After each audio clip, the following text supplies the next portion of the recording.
Welcome to Dickinson College Campus Recreation. Today we will be reviewing how to use a gravity bag water filtration system.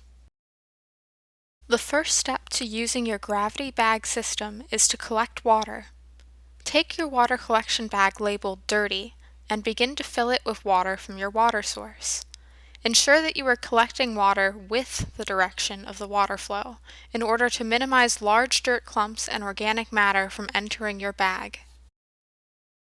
Once you have collected enough water, seal your bag shut. Next, hang your filled dirty water bag from a high point.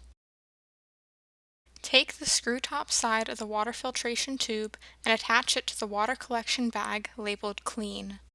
Then, connect the other end of the water filtration tube to the water collection bag labeled dirty.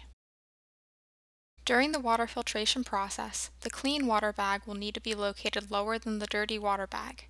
Over the course of half an hour to an hour, depending upon the amount of water collected, your water will slowly filter into the clean water bag.